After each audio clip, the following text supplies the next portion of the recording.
Hello everyone, welcome to my channel. Friends, आपका मेरे channel पर बहुत स्वागत है। आज हम ये रीडिंग कर रहे हैं कि जिस भी पर्सन के लिए आप दिन रात सोच रहे हैं, चिंतन कर रहे हैं, उनकी क्या सोच है आपके लिए। क्या ये पर्सन आपको याद भी कर रहे हैं या नहीं कर रहे हैं, किस तरह की और किस तरह की भावनाएं, किस तरह की फीलिंग्स हैं, इन बातों को यहाँ कवर किया जाएगा। देखते हैं आज की रीडिंग में क्या आता है। एक जनरल कलेक्टिव रीडिंग है। आप लोग इसको जबरन अपने पर रेजोनेट नहीं करें। जो भी रेजोनेट होता है उसको आपको अपने लिए समझना है। जो पार्ट्स रेजोनेट नहीं होता है, हो सकता है वो किसी और के लिए हो, उसे आपको दूसरों के लिए छोड़ना होगा। ये सभी लोगों के लिए रीडिंग है, मेल फीमेल, यंग लोग, मैच्योर लोग, सबके लिए है। ठीक है, देखते हैं। अपने पर्सन के बारे में सोचिएगा। द लवर्स आया है,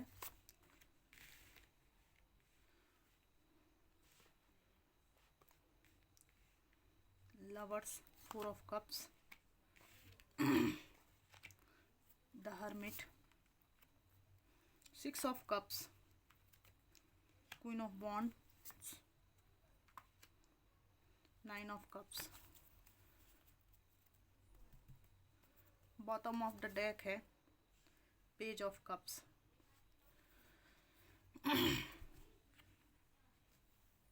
यहाँ पर मुझे लग रहा है कि ये पर्सन आपके साथ अपने जो संबंध थे, प्रेमपूर्ण संबंध थे, उनको याद करते हैं और उस समय को बहुत मिस करते हैं। ये व्यक्ति आपके प्रति बहुत ऑब्सेस्ड है, बहुत ऑब्सेस्ड है।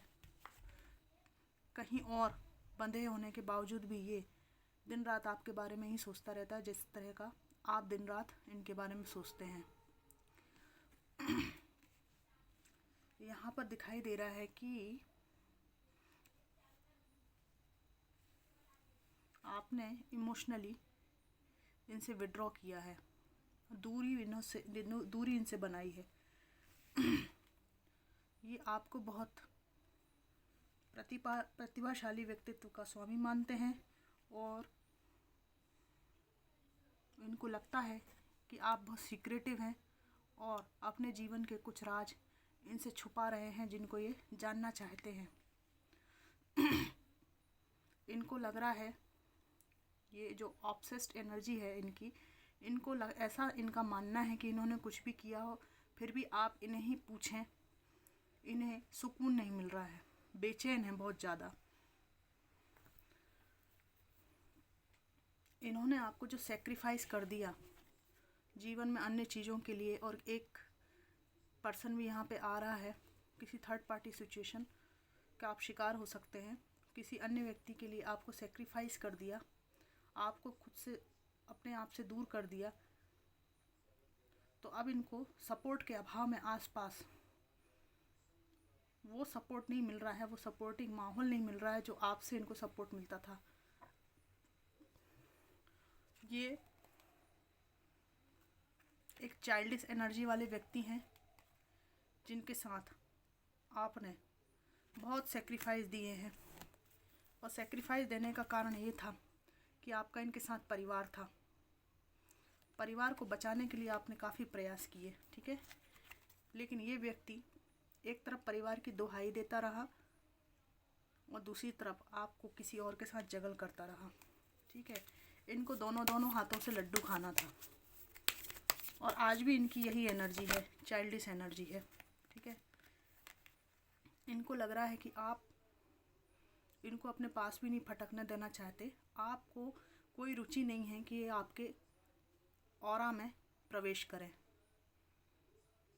आप नहीं चाहते, इसलिए आप डिफेंसिव मोड में इनको दिखाई देते हैं।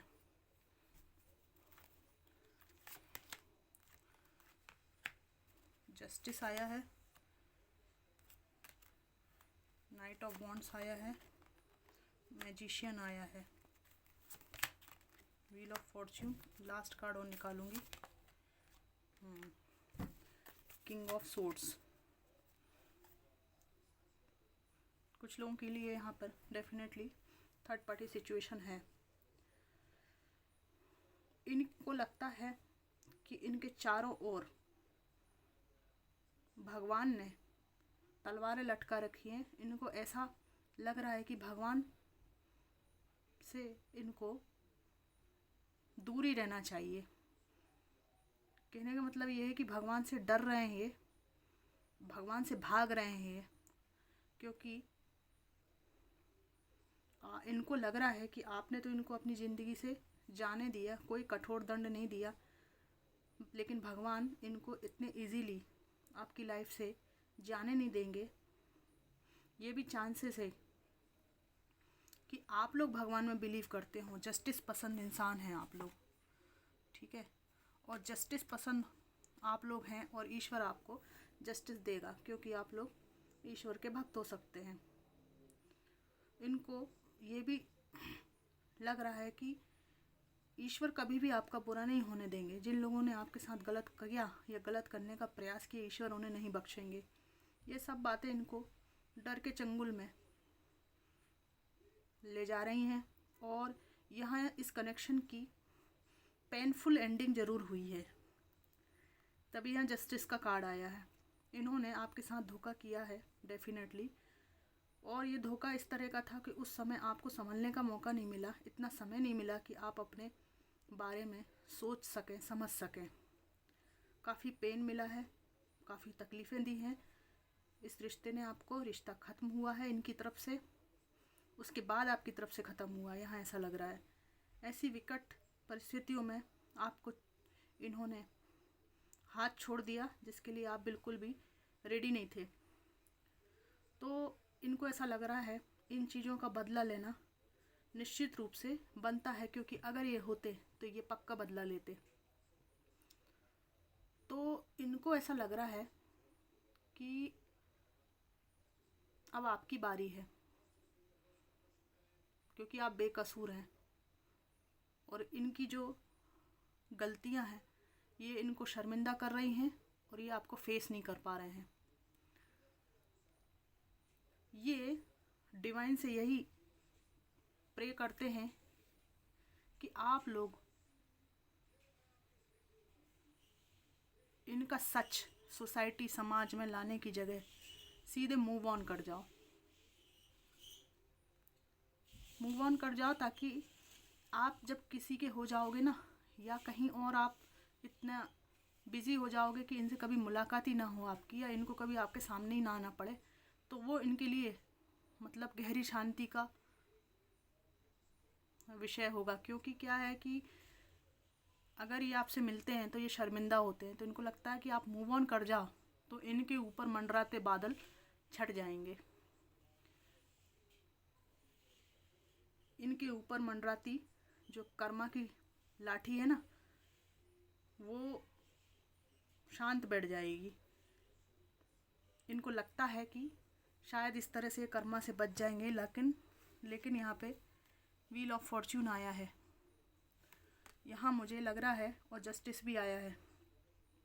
कर्मा से ये कभी नहीं बचेंगे, भले कितनी भी गलत फहमी में रहें। यहाँ पे मैजिशियन आया है। इनको ये एहसास हो चला है कि जो भी होशियारी ये कर लें, लेकिन आप इनको अच्छी तरह से समझ चुके हैं, इनके हिडन मोटिव्स को समझ चुके हैं, और अब आपको इनकी ज़रूरत नहीं है। मैं इनके कुछ messages निकालूंगी।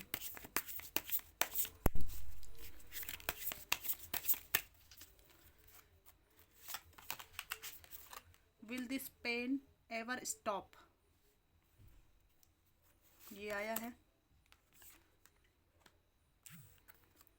I need to hold back my true feelings for you. The way I have treated you was wrong. देख लीजिए। I am afraid to lose you. I am better with my mind than my heart. बहुत पछतावा इनको। Why do I feel so lost? And no one understand understands me but you, I am blocked. ये कह रहे हैं कि मैं अपने हृदय से काम नहीं लेता हूँ, मैं अपने दिमाग से काम लेता हूँ, और यही इस रिश्ता ख़राब होने का कारण रहा। ये अपनी जो पुरानी भावनाएं थी आपके लिए शुरुआती दौर में, उसको वापस नए सिरे से शुरू करना चाहते हैं, लेकिन ये इनकी इंटरनल भावनाएं, ये एक्चुअल में ऐसा कुछ नहीं कर पाते। Will this pain ever stop? क्या ये जो पीड़ा है कभी ख़त्म होगी, आपकी भी और इनकी भी? ये पूछ रहे हैं। Why do I feel so lost? इनको बर्बाद जैसा महसूस हो रहा है। I am afraid to lose you, आपको खोने से डरते हैं, जबकि इन्होंने स्वयं ही आपको खोया है। The way I have treated you was wrong, आपके साथ जैसा बर्ताव इन्होंने किया उसका इनको बहुत दुख है। No one understands me but you, मुझे कोई नहीं समझता लेकिन आप समझते हैं।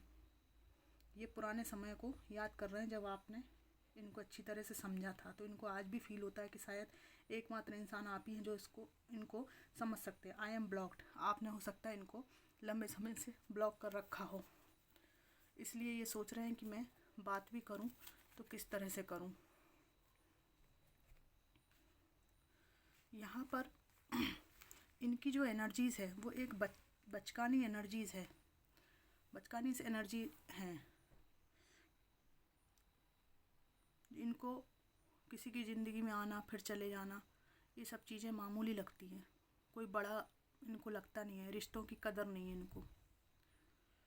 दूसरों की बात में कान लगाकर जिन्होंने इन्हें आपके खिलाफ भड़काया, इन्होंने अपनी किस्मत फोड़ ली, ठीक है, क्योंकि परिवार अच्छा खासा बना हुआ,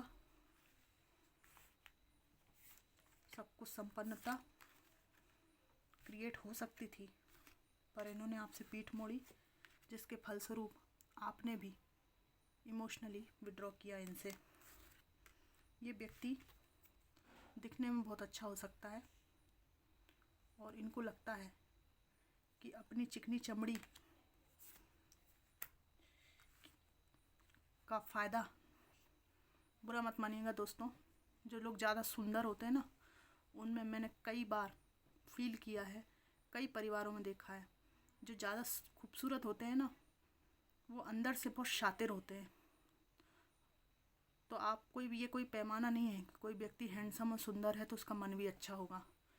तो ये कुछ लोगों के लिए रेजोनेट करेगा, जिनके पर्सन दिखने में बहुत मासूम, क्यूट और सुंदर थे, लेकिन अंदर से इनका हृदय बहुत कठोर था, बहुत मैनिपुलेटिव पर्सन थे। सभी के लिए लागू नहीं होगी, पर कुछ लोगों के पर्सन यहाँ पे मुझे दिख रहे हैं। इतने डोमिनेटिंग थे कि ये आपको चुपचाप रखना चाहते थे, किसी के साथ जगल करके, और अगर आप इनकी वाइफ थी तो आपके साथ किसी और को जगल करते थे, या आप पार्टनर थे तो किसी और को जगल करते थे, और जगल करने के बाद उसका सारा ब्लेम आपके ऊपर डालते थे। छोटी छोटी गलतियों का ब्लेम लगाते लगाते ये अपने गलत रिश्ते जो इनकी ज़िंदगी में ये लाते हैं उसका ब्लेम भी आपके ऊपर लगाने लगे कि तुम मुझे समय नहीं देते हो, ठीक है, तुम ये नहीं करते हो, तुम वो नहीं करते हो, तुम ऐसे हो, तुम वैसे हो, इसलिए मैं बाहर जाता हूँ या जाती हूँ या नए रिश्तों को अपने जीवन में लाती हूँ। तो ऐसे जो है ना, ऐसे कुतर्क ये दिया करते होंगे। तो वर्तमान में ये जो थर्ड पार्टी सिचुएशन है, इसके कारण इनने अपना सिर फोड़ लिया है, ठीक है, सिर फोड़ लिया है। आपने एक शब्द नहीं बोला इनसे, बहुत समय बीत गया है, आप में से कई लोगों ने इनसे एक शब्द नहीं कहा है, लेकिन आपने कुछ भी नहीं कहा है और अपने आप इनके साथ कर्मा हिट होता गया है। आपको ये लगातार मजबूत इंसान के रूप में देख रहे हैं, तो आपको जब ये मजबूत देख रहे हैं ना, बहुत स्ट्रांग देखकर, आपको स्ट्रांग डिफेंसिव मोड में देखकर, इमोशनली स्ट्रांग, देखिए कितनी साहस से खड़ी हुई है सब चीज़ों को ठुकरा कर, तो आपको लगातार मजबूत होता देखकर ये उदास हैं, बहुत उदास हैं, रातों की नींद इनकी हराम हो गई है, और इनको आपसे डर भी बैठा हुआ है, बहुत डरे हुए हैं आपसे। और डर ये है कि आप इनसे बदला लेंगे ही लेंगे। एक्चुअली ये चाह रहे हैं आपके पास आना, लेकिन इनको लगता है कि जो इन्होंने किया था और आपने जो चेतावनी दी थी वो सच हो गई है, और अब आप ये अब आपके सामने आएंगे तो आप इनसे बदला लेंगे, तिरस्कार करेंगे। गलत इन्होंने किया तो आप इनको कठोर शब्द बोलेंगे, ठीक है ना। जैसी ये आया ना, the way I have treated you was wrong. तो जिस तरह से इन्होंने आपको ट्रीट किया ना, कहीं वो वही का वही डोज इनको आप ना दे दें। इस बात से व्यक्ति बहुत डरा हुआ है, क्योंकि ये दूसरों को डोज दे सकते हैं पर वही कड़वी दवाई जो है ना खुद खा नहीं सकते। ये इनकी समस्या है। तो फ्रेंड्स, ये थी रीडिंग कि जिनके बारे में आप सोच रहे हैं उनका वर्तमान में क्या माइंडसेट है, क्या चल रहा है उनके दिमाग में, ठीक है। खो देने का दुख भी है, जो है उसमें खुश नहीं है, परेशान हैरान, बिल्कुल लॉस्ट फील हो रहा है इनको, और ये मैसेजेस में भी आया है। तो ये थी आज की रीडिंग। फ्रेंड्स, रीडिंग आपको कैसी लगी मुझको ज़रूर बताइएगा, और थैंक्स फॉर अप्रिशिएटिंग मी। मुझे आप लोग काफ़ी अप्रिशिएट करते हैं, इसके लिए मैं तहे दिल से आपको थैंक यू बोलती हूँ। Thanks for watching.